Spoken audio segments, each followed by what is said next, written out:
សួស្តីបងប្អូនអរគ្នាមកថ្ងៃនេះមានសាច់ចកាអាំងបងប្អូនអើយគ្រឿងសមុទ្រស្រស់តែម្ដងនេះនៅដៃខ្ញុំកាន់នេះបាទបកាមឹកហើយនឹងសាច់គោនេះថ្ងៃនេះគឺថាឆ្ងាញ់មាត់តែម្ដងបងប្អូនជ្រលក់ជាមួយអំបិលអាមេរិកគូចឆ្មាហើយនឹងទឹកត្រីកោះកុងសម្រាប់រីសតមួយដែលគេបានរៀបចំឲ្យនៅឯខេត្តកំពតបងប្អូនអើយមើលបកាឡើងថ្លាតែហ្មងហើយសាច់គោឡើងក្រហមថាជាតិឯមឹកនេះគឺថាខ្ញុំហូបដណ្ដើមជាមួយក្មេងៗនៅដំបូងមើលទៅច្រើនថាតែពួកគាត់ហូបអស់ភ្លាមឯងមានណាខ្ញុំទៅក្រោយបានមួយមឹកហ្នឹងឆ្ងាញ់មែនតើហ្មងតែអត់បញ្ហាបងប្អូននៅមានម្ហូបជាច្រើនផ្សេងទៀត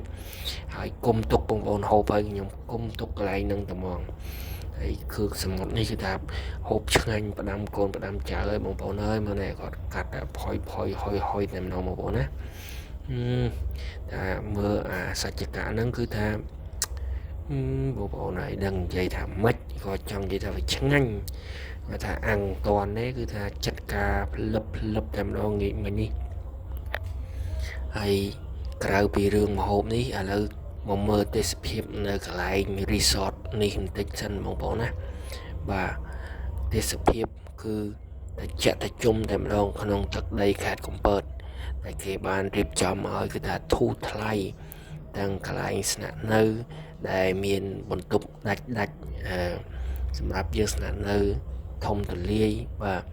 មានការធំទូលាយទេសភាពស្រស់ស្អាតមានអាងទឹកមើលទៅគឺថា relax តែម្ដងសម្រាប់លក្ខណៈគ្រួសារឬក៏លក្ខណៈបាទដៃគូប្តីប្រពន្ធអីដែលគាត់អាចមកកំសាន្តអារម្មណ៍ពីប្រយុទ្ធអីនៅទីនេះចំណាយពេលជាមួយគ្នាបាទ special time ស្ងាត់មើលទេសភាពព្រៃភ្នំព្រៃព្រឹក្សាលេតាវ៉ានៅឯជុំវិញរីសតនេះបាទទៅខាងក្រោយផ្ទះក៏មានវាស្រែបន្តិចសម្រាប់ឲ្យយើងមើលទៅខៀវស្ងាត់ភ្នែករបស់យើងផងដែរបាទហើយមានការរៀបចំតុអីយ៉ាងស្រស់ស្អាតតែម្ដងសម្រាប់យើងហើយវាស្មៅនឹងគឺថាស្មៅខៀវខ្ចីបាទយើងដាក់តុដាក់កៅអីពីលើទៅនិយាយវាអាំងទឹកវិញអូយត្រជាក់ត្រជុំតែម្ដងបងប្អូនហើយ